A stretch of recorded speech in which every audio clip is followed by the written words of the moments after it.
거리를 걷다 보면 발에 채이는 게 요즘 낙엽들이죠. 예전엔 말이죠. 낙엽이 도로나 인도에 떨어지기가 무섭게 청소를 싹 해가서 길에 낙엽을 볼 수가 없게 깨끗했었어요. 그때는 그게 당연하다 생각했었는데 언제부터인가 낙엽을 떨어지는 그대로 두었더니 걷는 길이 훨씬 풍성해지고 아름답게 되었습니다. 깨끗한 것과 아름다운 것. 둘이 좀 같은 범주에 들 것도 같은데 낙엽만 놓고 본다면 완전히 다른 표정을 만들게 됩니다. 제가 준비한 작품은 이혜경 작가의 어스름역입니다. 어스름역은 새벽에서 아침이 밝아오는 때일 수도 있고 점심 햇볕에서 저녁으로 넘어가는 그때를 의미하는 것일 수도 있는데요. 오늘 이 작품을 여러분과 같이 읽어가면서 작가의 어스름역은 어떤 의미였는지 감상해 보겠습니다. 그럼 이혜경 작가의 어스름역 작품 읽기를 시작해 보겠습니다.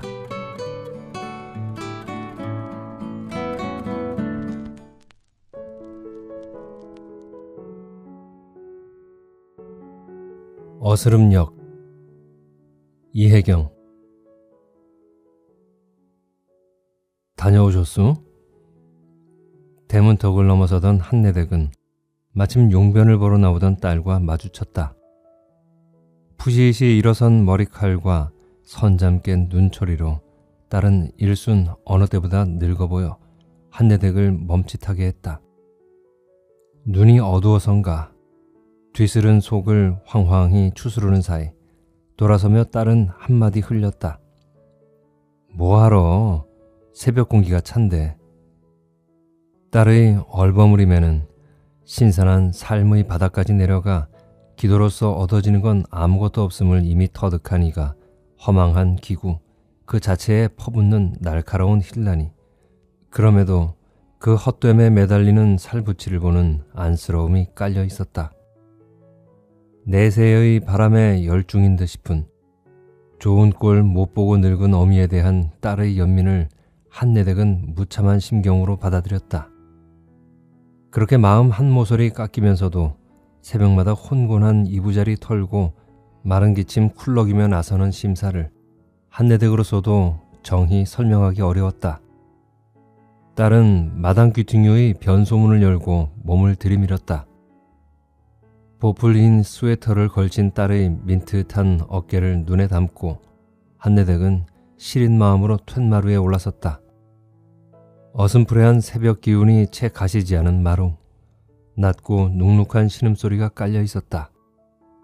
마루의 낡은 마루장에서 머물던 신음소리는 공기보다 비중이 낮은 가스처럼 침중하게 마당으로 번져나 늘 습습한 기운 가시지 않는 마당 귀퉁이에 고여있곤 했다. 그 신음소리에 발이 걸려 잠시 머뭇거리던 한내댁은 미닫이 문을 밀었다. 새벽 냉기에 소스라치듯 응축했던 몸에 푸근한 공기가 닿자 전신의 세포가 실밥 풀리듯 해실해실 늘어났다. 이대로 실타래 풀리듯 풀려 형체도 없이 쓰러졌으면 스티로폴에 천을 덧입혀 만든 자리 위에 몸을 부리고 삐걱 스티로폴이 내지르는 신음소리를 듣자 비로소 간절함이 치받쳤다. 장짐은 간사를 투과해 들어오는 저 소리를 방금 다녀온 성당에선 잡히지 않던 기구문이 떠오르고 한내댁은 급격히 솟아 제어할 길 없는 소망의 소용돌이에 자신을 내맡겼다. 점액질 끈적이는 얼룩으로 달라붙는 저 소리를. 그러나 말 이을 용기는 나지 않았다.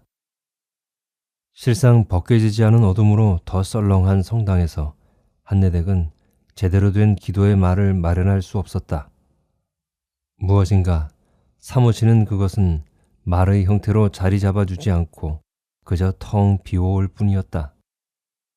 어쩌면 부쩍 줄어든 새벽잠으로 일 없이 깨어있는 시간, 그 시간을 비집고 뒤둥그러지며 몰려드는 잡념을 몰아내기 위해 새벽 한기를 감당하는 건지도 몰랐다. 그렇듯 비껴났다 돌아오는 길목, 조각조각 깨어나는 아침 공기 속에서 한내댁은 은밀한 기도의 말을 풀풀 날렸다. 이제쯤 사돈이 먼 길을 떠났기를, 그르렁거리는 가래침처럼 질긴 생명의 날을 그날 아침 문득 눈 돌린 사신이 끊어냈기를 하여 형식적이고 공허한, 그러다 제 서름으로 질겨져 전신 휘감아돈 딸의 곡성이 골목 어귀에서 서성이다 돌아오는 한내덕의 발목을 감아들기를 얼마나 간구했던가.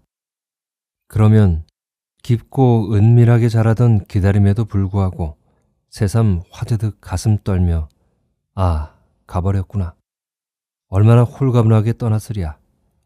사슬 풀리는 소리와 가슴 한 귀퉁이 미어지는 허전함으로 허청이는 무릎에 힘을 주며 집으로 가 장례를 수습하게 되기를. 그러나 동시에 한내댁은 누구보다도 사돈의 안위를 염려하고 있었다. 아예 자리보전하기 전까지 매일 아침 나어린 손녀를 단장시키듯 매만지던 머리카락에 푸슬거리는 감촉을 얼마만큼은 사랑한 것이 아니었을까. 자기 몸에 손대지 못하게 하는 바람에 산발에 가까워져 노망의 질기고 섬뜩한 기운을 더욱 조장하는 사돈을 보다 못해 한내댁이 머리에 손을 대던 날 딸은 질겁을 했다. 왜 어머니가 그 노인네 시중까지 들어야 해요? 그렇지 않아도 금기에 손대는 듯한 위구심을 덧들인 말, 풀썩이는 무한함을 감추기 위해 한내덕은 시모에 대한 딸의 살천스러움에 짐짓 화가 난 듯 퉁명스럽게 대꾸했다. 아무리 정신이 없는 노인네라도 그렇지 이렇게 내버려 두어서야 어디 있던 혼백이 다 달아날 지경이로구나. 말을 마치자 진정 깊은 곳에서 노여움의 물살이 일기 시작했다. 입 밖에 낸 말이 길어올린 노여움이었다. 오래전 딸이 떠나던 날의 막막함이 그 세부를 지워버린 하염없음만으로 되살아났다.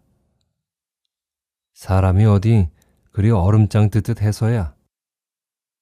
잔송 가던 어린 시절을 벗어나면서부터 어미에게 곁을 주지 않던 딸이었다.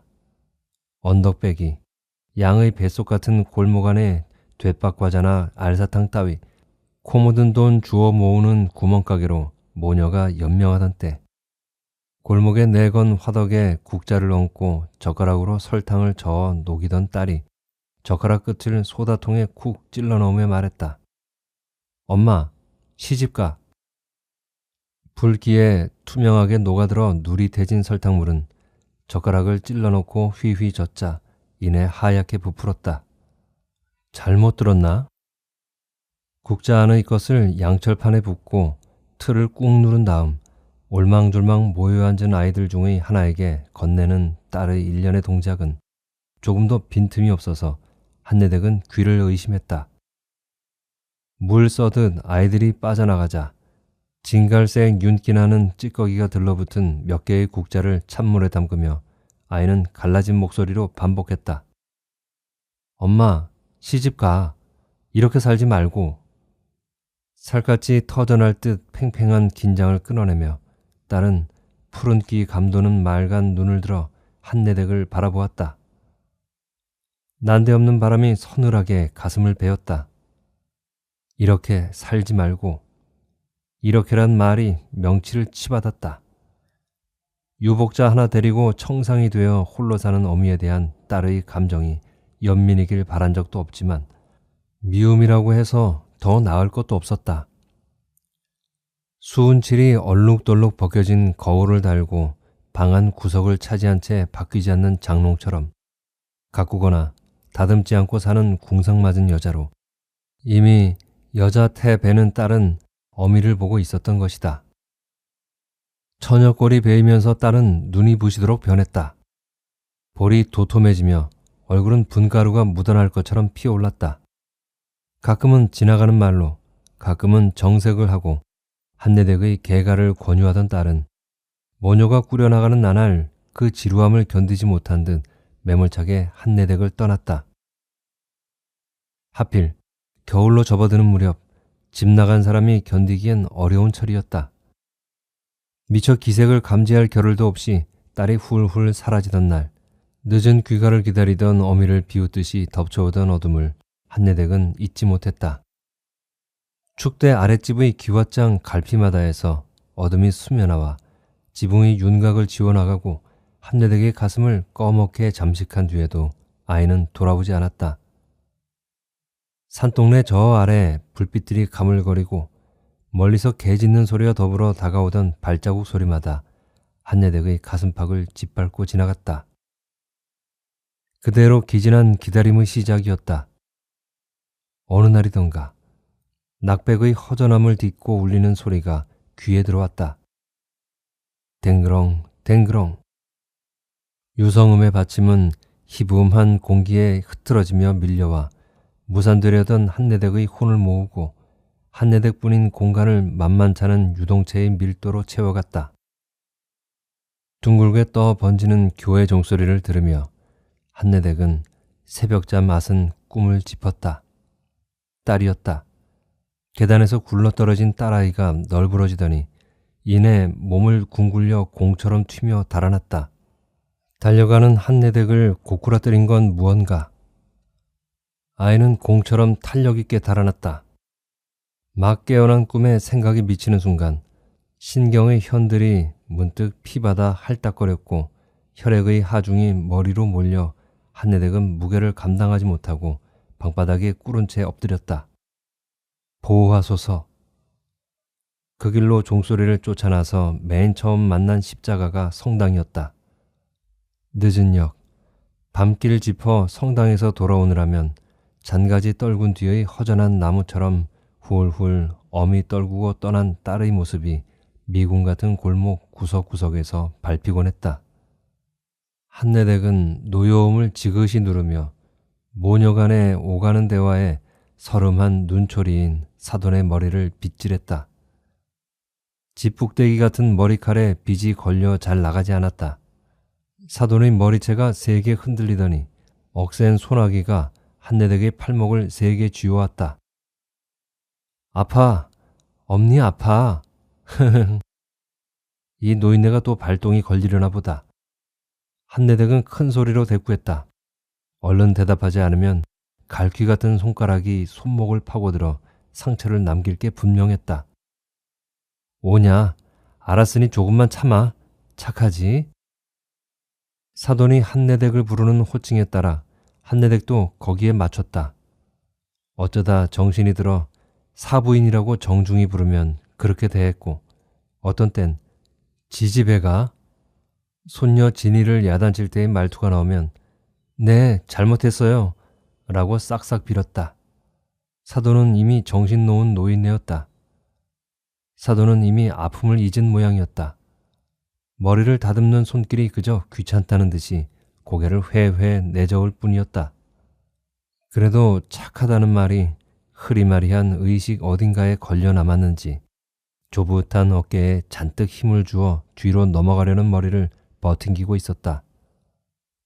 청올치처럼 무심하게 빠진 머리카락을 모아 손끝으로 비벼서 뭉쳐두고 머리를 느슨히 따 쪼글졌다. 숱이 다 빠져 헐거워진 머리카락은 녹 같은 때가 낀 은비녀의 무게도 감당하지 못하고 슬며슬며 흘러내리곤 하였다. 비녀를 찌르고 나자 단장한 사돈은 제법 정갈해 보여 볕바른 뜰악에서 손주의 재롱을 감상하며 세월이 숙성시킨 온화한 웃음을 짓는 일에나 어울릴 듯해 보였다. 그러나 눈에 이르면 고개를 갸웃거릴 수밖에 없었다. 노안이라 흐려진 안정은 그렇다 치고 그 눈에 부옇게 핀 안개는 이미 눈앞의 일에서 벗어나 다른 세상을 겪는 자의 세계를 가려주고 있었다. 사돈과 첫 대면하던 날, 그때까지만 해도 말짱하던 사돈에게서 노인답지 않게 반짝이던 오목한 눈에서 한내댁은 일종의 징후를 느꼈다. 오랫동안 손대지 않아 퇴락의 흔적이 역력한 딸네 집으로 처음 들어서던 때 한내댁의 눈길을 잡아끈 건 흉내만 낸 살피꽃밭이 습한 곳에 무성한 쇠비름이었다. 잡아채면 뽑히련만 손 놓고 보는 심사가 저 세상으로 갈라를 받은 남편 둔 딸의 황망함을 드러내는 것 같아서 그걸 바라보는 한내댁의 마음이 더 눅진해졌다. 사라진 뒤 몇 해인가 지나고 가끔씩 훅 치봤다가 그 열기로 바스라지곤 하는 그리움에 물 주며 딸이 왔다. 가게 문턱을 넘어서던 딸은 침침한 가게 안쪽 방의 문설주에 비스듬히 기대 앉아 담배 연기를 피워 올리는 한내댁을 발견하고 멈칫 섰다. 한내댁의 입안이 바짝 탔다. 수없이 그려보던 만남이었지만 그리던 것과 실제는 달랐다. 망연히 바라보는 한내댁을 앞에 두고 딸은 막아섰던 문간에 비켜섬으로써 등 뒤에 있는 사람을 소개하는 몸짓을 대신했다. 원피스 바깥으로 굴곡이 훤한 딸의 푸른 배를 한내댁은 이미 짚었다. 딸이 비낀 공간을 어정쩡하게 윗몸을 굽히며 들어선 사내가 채웠다. 첫눈에 부실한 느낌을 받은 건 어쩌면 딸이 너그러우나 단단한 아버지를 대신할 사내를 만나 수고없이 살고 있기를 바란 때문이 아니었을까. 딸보다 손가락 한마디쯤 커 보이는 사내의 얼굴에 채 가시지 않은 애티가 딸의 행색과 더불어 가긍스러웠다. 안으로 들어오너라. 고즈넉하게 울먹이기 시작하는 가슴을 수습하려 했으며 한내댁은 먼저 방에 들었다. 조갈이 심해 입술이 달막해졌다. 몇 번인가 한내댁은 말을 트려다 다시 삼키며 담배를 집어들었고 딸은 늘 몸담던 친정에 근친이라도 온 것처럼 마음 편한 듯이 굴려했다. 사는 정황에 대해 연막을 치듯 말문을 닫아가면서도 잘 살고 있다는 확신을 주려 어설프게 이야기를 이어가던 딸이 말끝을 흐렸다. 엄니, 왜 여태 나 없으면 결혼할 줄 알았더니. 그래서였나? 감았던 눈이 뜨이듯 딸이 떠나던 무렵 떠돌던 말이 한내댁의 머리를 지끈거리게 했다. 한내댁을 넘보던 호라비 반장이 정식으로 사람을 놓아 말을 건네다가 거절당하고 난 뒤 굴절된 소문은 산 언덕을 슬금슬금 타고 내려갔다. 호라비와 과부. 남의 말은 그리도 쉬웠다. 그 말이 어느 곁에 딸의 귀에까지 들어간 건지 풍문이 입에서 입으로 나오르던 말이 모녀를 몇 년 동안 갈라놓은 것이다. 딸의 눈두덩에 기미가 앉게 한 한세월이었다. 한번 와보란 말도 없이 딸은 갔고 시모를 모시고 있다는 바람에 한번 가보겠다는 말도 없이 한내댁은 보냈다. 어림짚은 해산달이 지나도록 종무 소식이던 딸은 어느 날 저를 쏙 빼닮은 계집아이를 안고 왔다. 아이는 한내댁의 품 안에서 낯을 심하게 가리며 울었다. 딸이 혼자 몸 비르고 있을 때 곁에 있지 못한 어미. 아이를 업고 아이의 손을 잡고 내의며 찬거리를 사들고 들르더니 처음에 자취를 감춘 세월만큼이나 오래 솥이 끊었다가 다시 나타났을 때 어깨에 군살이 붙어 중년티가 배인 딸은 거뭇거뭇 삭은 이를 드러내며 어설프게 웃었다. 빵 공장을 하다가 망했다고 했다. 대기업에서 나온 빵이 선전에 힘입어 동네 구멍가게마다 쌓이던 때였다. 연대가 안 맞았나 봐. 조업을 중단하자 사다 놓은 팥엔 벌레가 생겨 껍질만 남기고 속을 알뜰히 파먹었고 심약한 사위는 속 파먹힌 듯이 병들었으며 딸의 이는 모조리 사가버렸다. 집에서 임종을 맡겠다는 사위의 몸을 병원에서 빼내기 위해 딸이 살던 집을 내놓았다는 걸 알게 되었을 때 한내댁은 낡은 집의 가치를 가늠했다. 사위의 입원비를 갚고 얼마쯤 남은 돈으로 근근히 방을 얻어 꾸려나갈 요량은 되었다. 한내댁의 말에 펄쩍 뛰었던 딸은 집을 팔되 딸에게 몸을 의탁하라는 걸로 절충을 해왔다. 그래 버린 일이었다. 딸의 뒤를 쫓아 앞마당으로 들어섰을 때 한내댁은 염소거나 뭐 그런 짐승을 본 걸로 생각했다. 마당 귀퉁이의 수도가에 속속들이 하얀 물체가 웅크리고 있었던 것이다. 사람이 들어서는 기척에 몸 돌리며 허리를 펴자 제 모습을 드러낸 건 앙증맞게 작은 몸피의 노파였다. 흰 스웨터와 빈틈없이 바랜 머리 위에 담뿍 올라앉아 부서지는 햇살에 눈시려하며 한내댁은 사돈과 첫 대면을 했다. 먼 길 오시느라 고생 많으셨죠? 뜻밖의 곰살궂은 말투였다. 살림을 합쳤다고는 하나 얘도 갖추지 못한 채 사는 딸네 집에 얹히려 오는 한내댁이 스스로 위축되어 있었던가. 사돈의 말투는 살갑게 여겨졌다. 한내댁이 무어라 응답할 틈을 주지 않고 사돈은 딸에게로 고개를 돌렸다. 고개를 돌림으로써 사람이 달라진 듯 말투까지 냉랭해졌다. 겨울 골짜기, 채 녹지 않은 얼음장 밑으로 흐르는 물처럼 시린 무엇이 사돈의 말투에서 뚝뚝 들었다. 뭐하니? 어서 안으로 모시지 않고.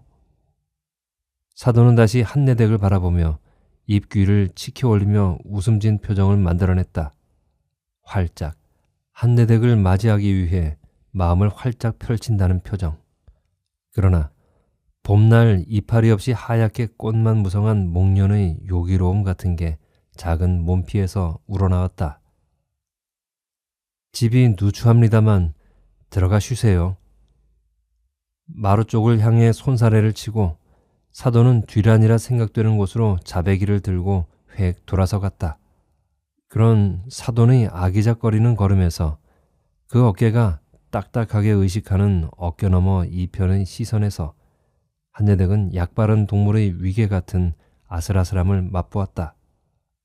처음 보는 안사돈인 한내댁에 대한 살가움과 그 딸인 며느리를 대하는 냉랭함, 그 어간에서 줄 타는 걸 보는 위태로움이 명치에 얹히는 걸 한내댁은 털어내야 했다. 살천스럽기로 치면 딸 또한 그에 못지 않았으니. 엄니, 저 나가요. 좁다란 마당 한가운데 반짝 볕이 드는 오전이었다. 시장통에 운막 같은 가게를 얻어 화덕을 들여놓고 거기서 빵이며 생과자를 구워 파는 딸이 나가는 기척을 냈다. 혼자 늙는 여자의 황량함은 밀가루 냄새와 들쩍지근한 파우더 냄새로 덧칠되었다. 그래, 다녀오너라. 노인네 뭐 해먹이려고 애쓰지 말고 쉬세요. 넘기지도 못할 거. 저 말버릇하고는. 한내댁은 속으로 혀를 찼다. 한내댁과 동갑인 시모를 두고 딸은 꼭꼭 노인네라고 칭했다. 기분 내키면 우리 동갑네 사부인이라고 간사를 떨며 드렁기고 뭔가 마음에 고인 게 있으면 한 밥상머리에 앉아서도 끝내 한마디도 없던 사돈과 딸은 틀어질 대로 틀어졌다.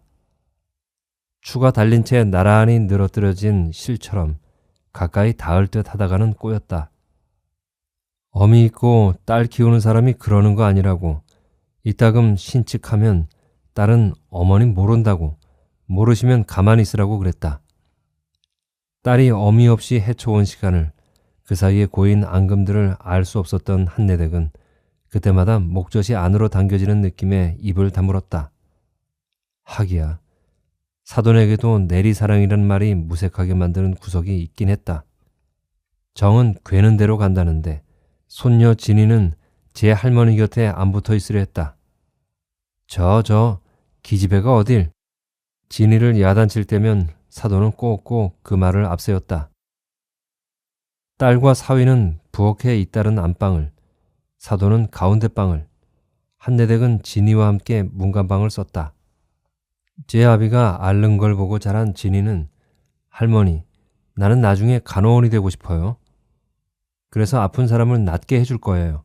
라며 학교에서 받은 상장 뒤에 갭을 쓴 간호원을 그리곤 했다. 앓느니와 홀몸들로 스산한 집안에 분꽃 씨앗 속처럼 하얀 얼굴로 돌아다니는 진이는 햇물이었다.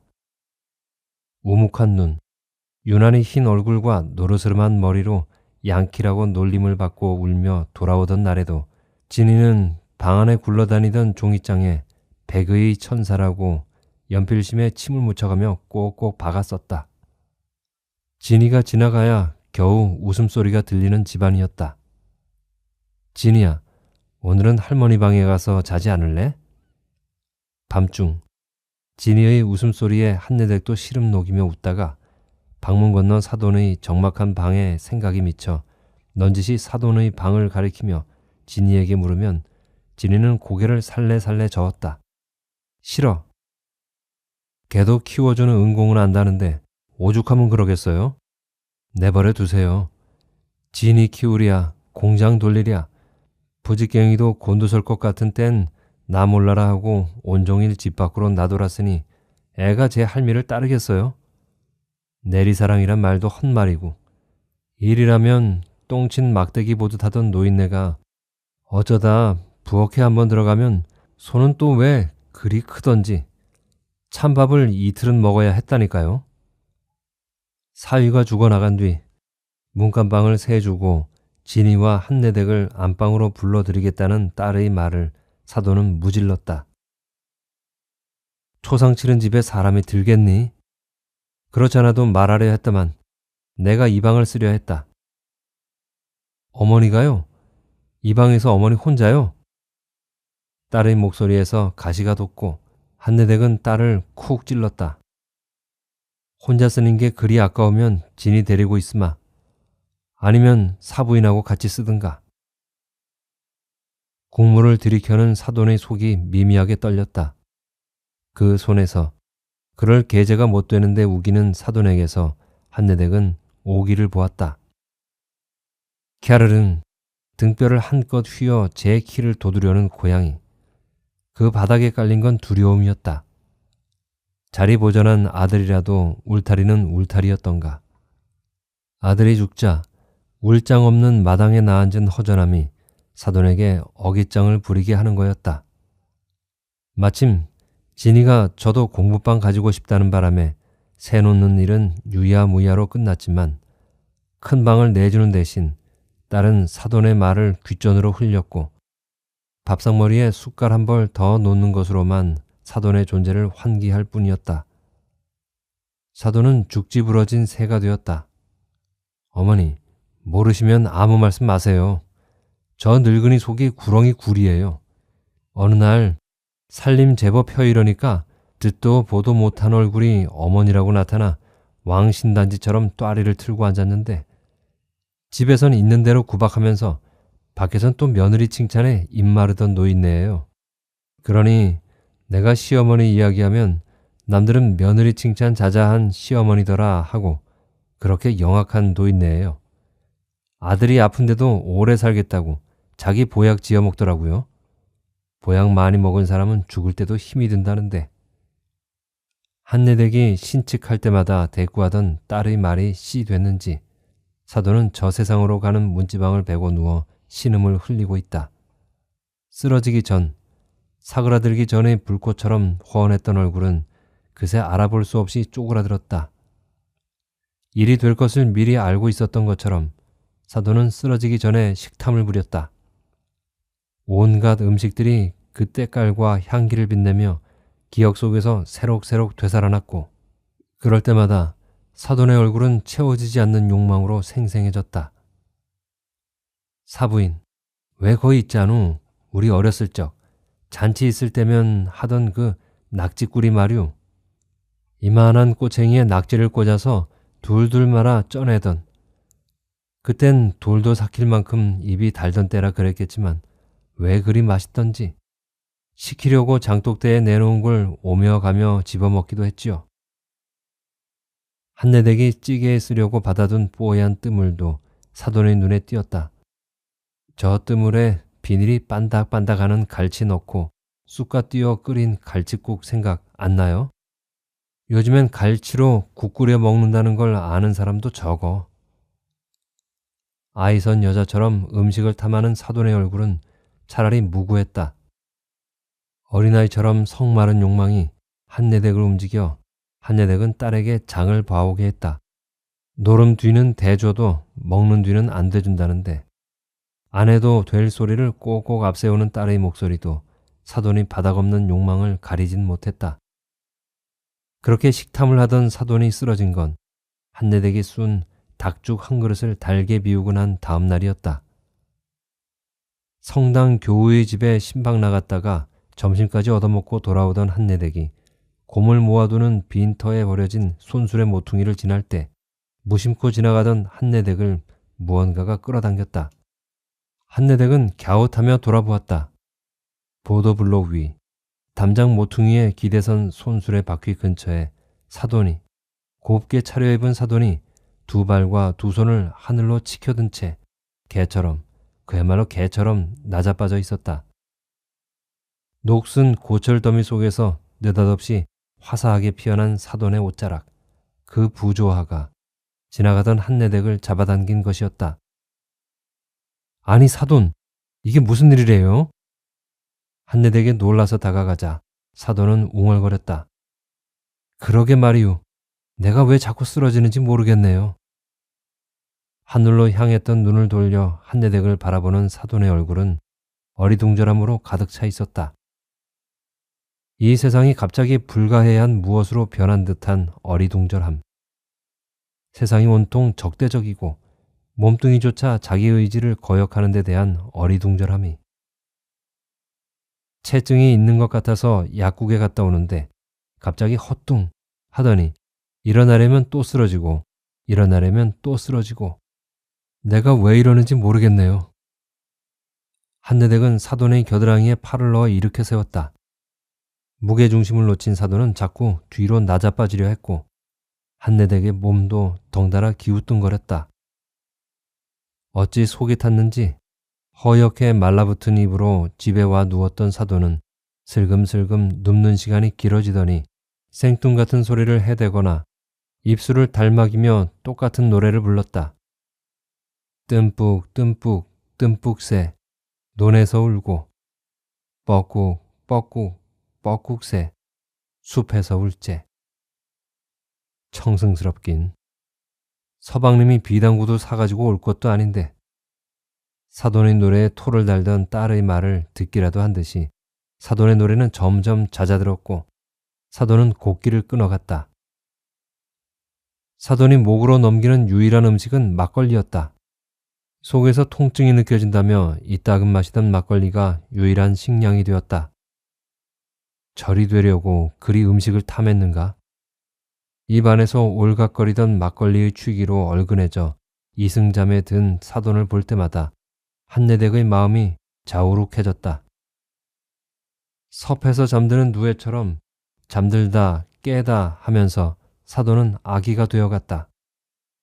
기저귀를 뽑아내며 본 꼬리뼈 부근은 짓물다 못해 거무스름했다.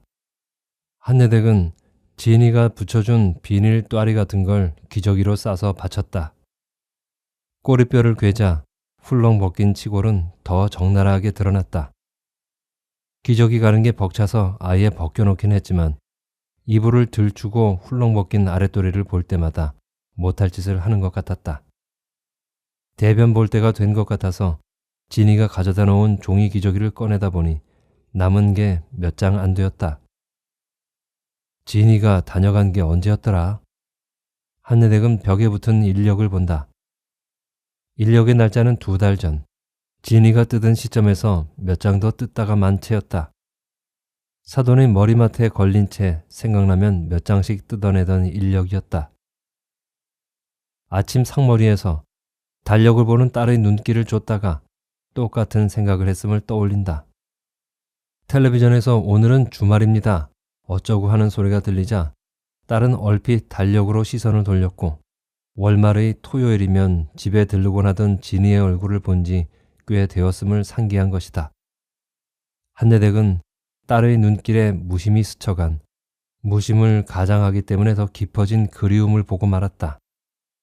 훌훌 어미를 떨치고 나갔던 딸은 이제 제 딸을 기다리는 어미가 되어 있는 것이다.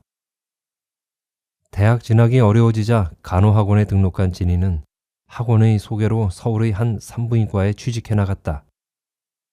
토요일 밤늦게 내려온 진이는 늦은 저녁을 먹기 바쁘게 몸을 접고 잠들었다. 딸은 잠자리에 들던 그대로 턱선까지 이불을 덮어쓴 채 죽은 듯이 잠자는 진이의 얼굴을 들여다보고 한숨을 내쉬고 나갔다.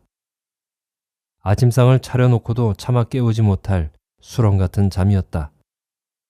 점심때가 다 되어서야 겨우 진이는 헝클어진 퍼머 머리칼에 손가락을 넣어 게으르게 추스르며 마루에 나앉곤 했다. 하얀 피부는 여전했지만 여릿여릿하던 얼굴은 딱딱한 각질이 덮인 것처럼 표정이 지워져 한내댁은 이따금 손녀의 나이를 되묻곤 했다. 객지 생활 2년에 깎아놓은 듯이 곱던 턱선은 허물어져 뭉툭해졌고 어렸을 적에 햇무리처럼 빛을 뿌리던 진이는 한 달 만에 들른 집에서도 거의 입을 열지 않고 무견히 웅크리고 있거나 사돈을 돌보는 한내댁을 거들다 가곤 했다. 2달 전에 들른 진이는 사돈을 씻기고 난 한내댁이 대야의 물을 밖에 버리고 들어오자 손에 집히는 대로 인력을 잡아뜯고 있었다. 얄짤한 종이는 몇 장씩 겹치자 뜻밖의 팽팽한 장력으로 버텼고 꼴같잖다는 듯이 진이의 손은 우악살스럽게 종이를 뜯어냈다. 지겨워. 이 집은 세월 가는 줄도 몰라. 날 거친 바리깡으로 불쑥불쑥 뜯어놓은 머리처럼 뜯긴 종이를 구기다 말고 진이는 문득 종이를 집어 구김살을 찬찬히 펴기 시작했다. 편 종이 몇 장을 겹치더니 들쭉날쭉한 부분을 접어 혀끝으로 침을 발라 뜯어냈다. 주름치마처럼 종이를 접은 다음 주변을 둘러보던 진이는 실패의 실을 툭 끊어 접은 종이의 가운데를 묶었다. 중동이 묶인 채 부채꼴 모양으로 펴진 종이를 노래하듯 한 겹씩 펼쳐 세우며 진이는 검은 글씨가 얼룩덜룩한 꽃을 피워냈다. 꽃이 완성되자 언제 만들었냐는 듯이 그 꽃을 툭 던지며 진이는 무심하게 말했다. 상여꽃 같네. 치워라. 앓는 사람 머리맡에. 아픈 사람 돌보는 일 하는 애가 왜 그러냐? 할머니, 그만두세요. 여자들 지긋지긋해요. 내가 병원에서 무슨 일 하는지 할머니가 어떻게 아세요? 마구 억지할 길 없는 웃음처럼 방자하게 넘쳐나려는 말을 목전 너머로 가까스로 밀어넣는 진이의 얼굴은 채 터져나오지 못한 말이 품고 있는 부당함 때문에 문득 심술궂어졌다. 양미간에 세로로 주름을 잡은 그 얼굴은 입을 꾹 다문 채 소리치는 듯했다. 할머니, 난 이제 겨우 21살이에요.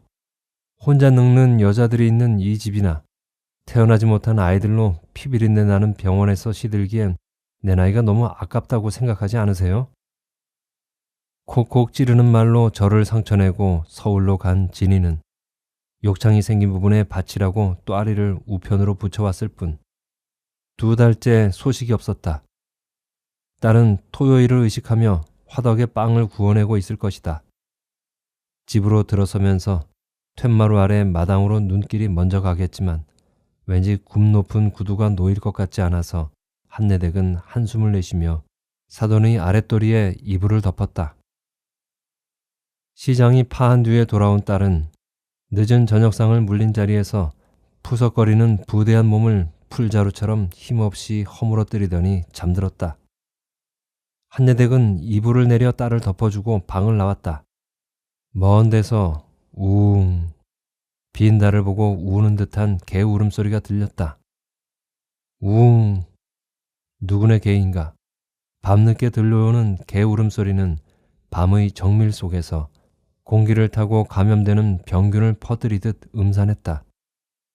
마루 끝에 켜진 촉수 낮은 전등은 좁다란 마당도 다 밝히지 못해 마당 가장자리엔 작은 짐승이 숨어들 만한 어둠이 늘 고여 있었다.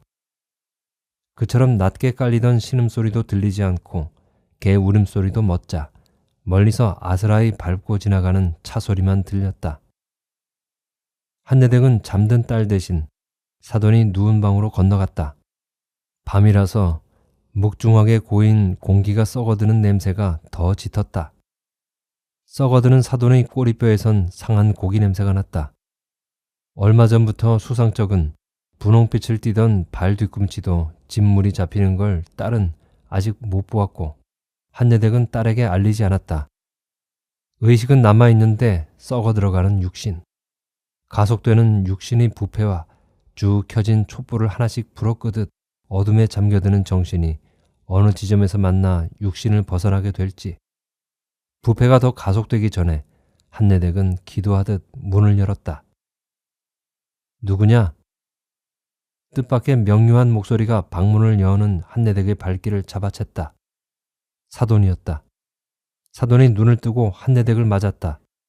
흐릿한 불빛 아래에서도 주름의 골이 극명하게 드러난 얼굴로 사돈은 막 들어서는 한내댁을 지켜보고 있었다. 베개에 눌린 한쪽 머리가 일그러져 사돈의 얼굴이 찌그러져 보였다. 저예요. 정신이 좀 들어요? 진이 할머니? 사부인이시구랴. 아이고 아퍼. 왜 이리 아프대요? 한내댁은 다가가서 사돈의 손을 잡았다. 소가리가 깊어지면서 늘 진땀으로 끈적이던 손이 보송거렸다.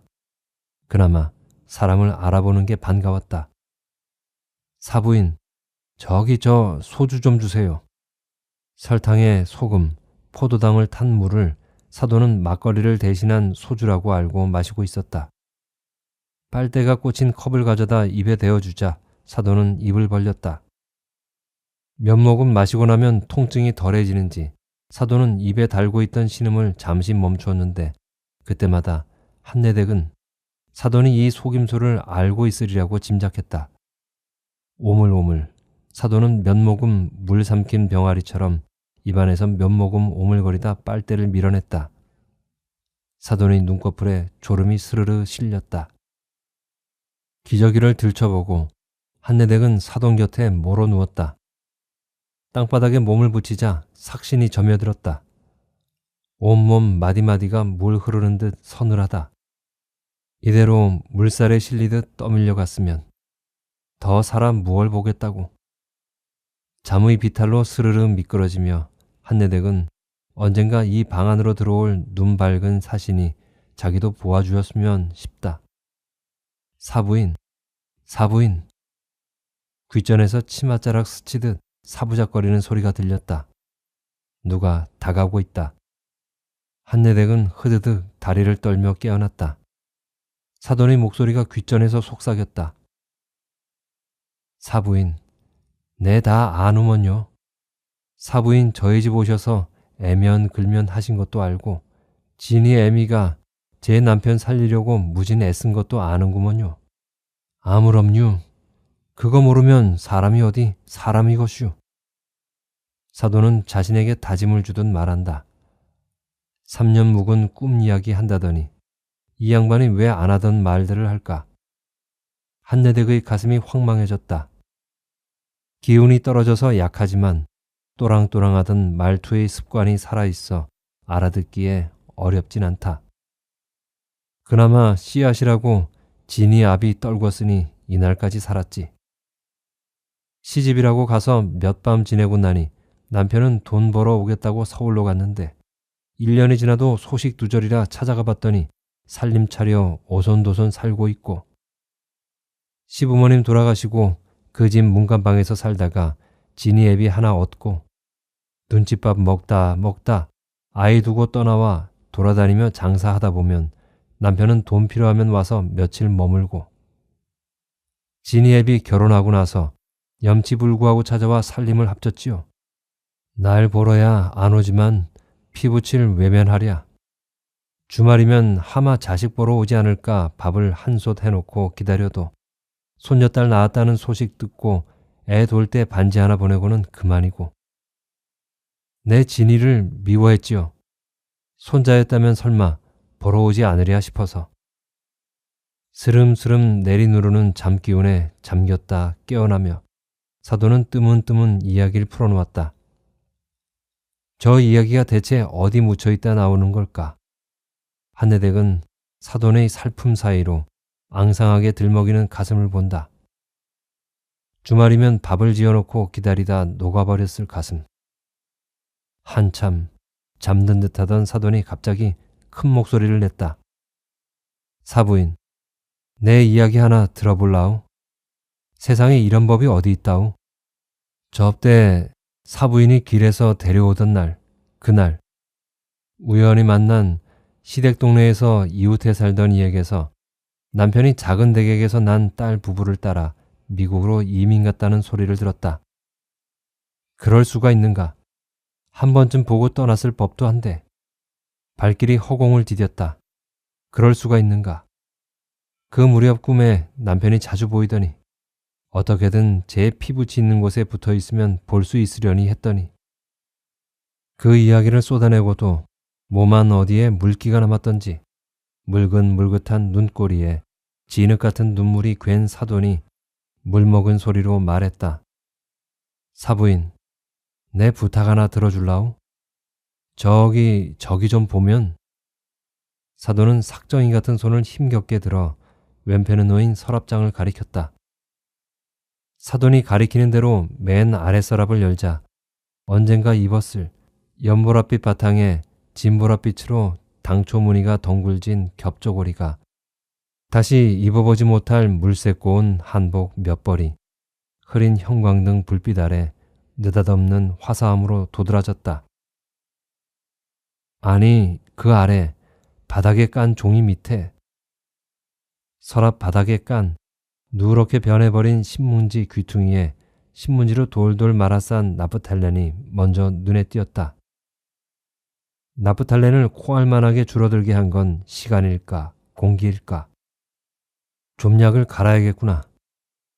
저 옷은 이제 좀이 쓴데도 그만이라고 마음 바닥에 이르는 말에 귀를 막고 중얼거리며 좀약을 둘둘 말아놓고 귀가 밀린 신문지를 들추자 그 바닥에 손수건에 둘둘만 뭉치가 나왔다. 그거 말이오. 그걸로 쌀 한 가마니 들여놓으시고 진이 엄마 밀가루 몇 포대 사주시고 나 숨 놓고들랑 내 손에 3만 원만 쥐어주실라우? 노잣돈으로.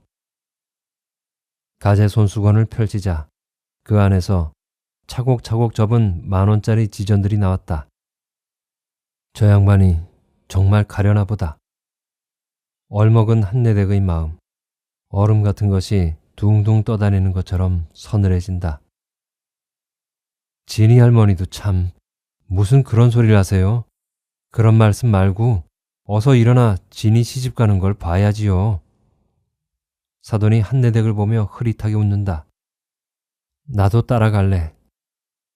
제가 가지 못할 것임을, 저를 데리고 가지 않을 것임을 알면서도 때를 쓰며 나서는 어린애를 보는 듯한 눈길이다. 가망 없는 희망의 덧없음. 그 웃음이 지워지면서 까부라지더니 바람탄 불기운처럼 솟구친 목소리가 불쑥불쑥 옛 기억들이 들썩거렸다.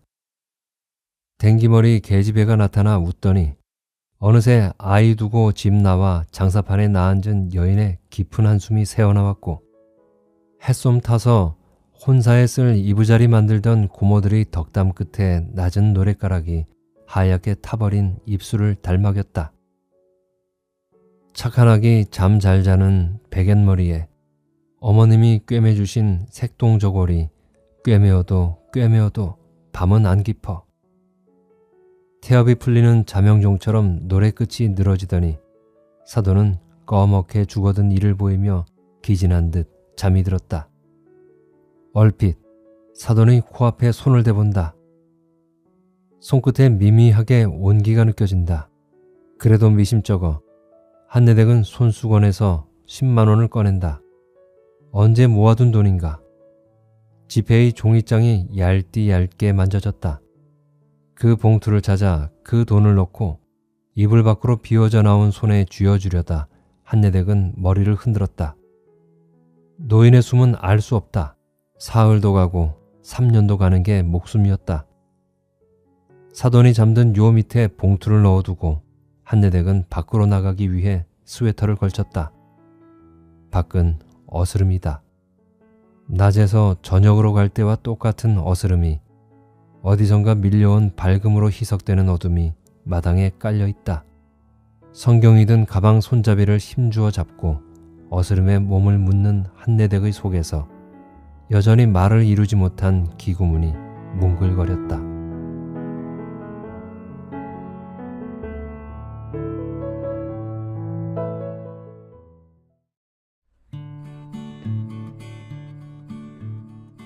이 소설은 여러 생각이 들게 하는군요. 소설이라는 문학작품이 우리의 삶의 일부분을 가져와서 진솔하게 보여주는 장르라는 점에서 소설은 인생의 한 단면이다 라고 할 수 있을 것 같은데요.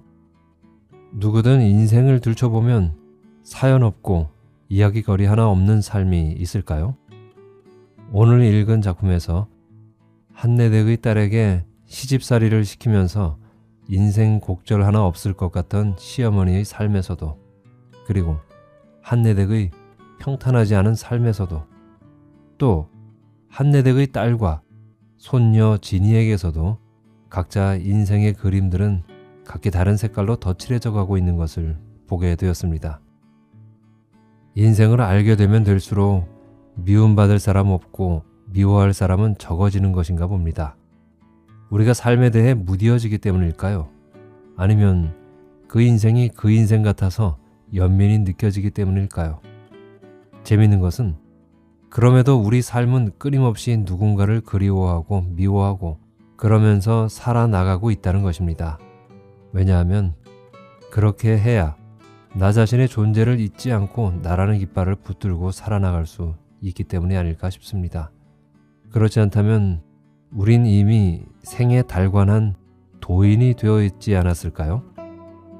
지금까지 이혜경 작가의 어스름역이었고요. 끝까지 함께 해주셔서 감사합니다. 다음에 뵐 때까지 건강하시고 행복하세요.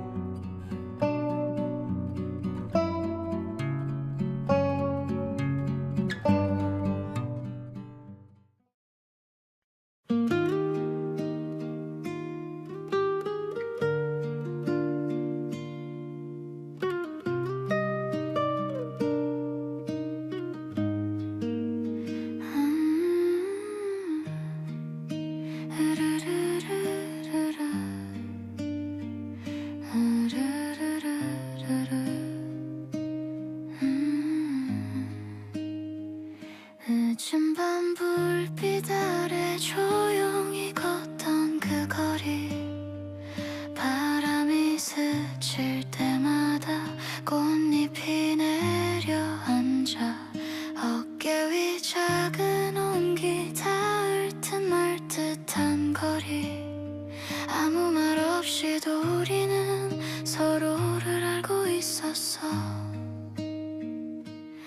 이 밤이 조금만 더 느리게 흘러가길, 멈춰진 시간 속에 너와 나.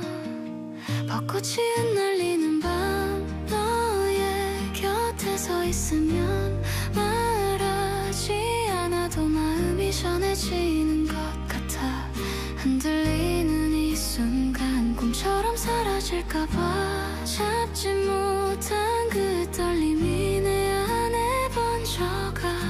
벚꽃잎처럼 흩날리는 마음.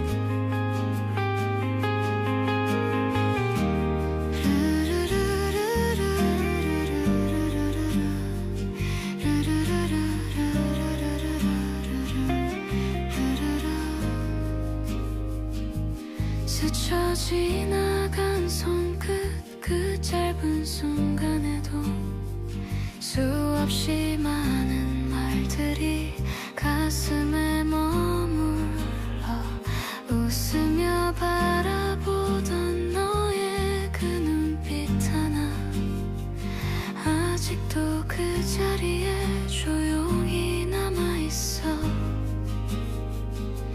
다시 오지 않을 이 밤의 온도까지 기억하고 싶어서 눈을 감아.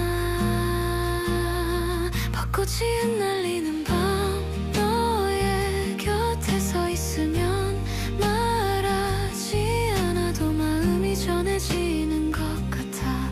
흔들리는 이 순간 꿈처럼 사라질까봐 잡지 못한 그 떨림이 내 안에 번져가.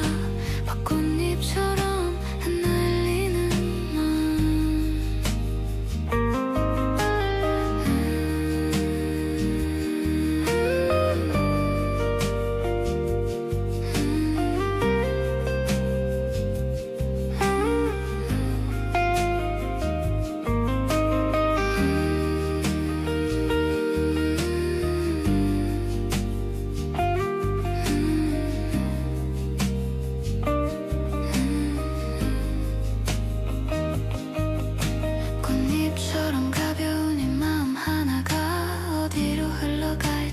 아직은 몰라도 그날 밤 우리를 나는 기억할게.